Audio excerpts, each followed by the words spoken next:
18 పడిమెట్ల పైకెక్కి గుడికేగు భక్తులకు ఎదురొచ్చే బంగారు స్వామి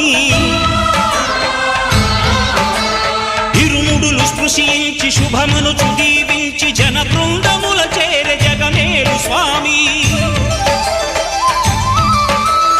తన భక్తులొనరిల్చు తప్పులకు తడబడి ఒక పక్క ఒరిగెన ఓంకారమూర్తి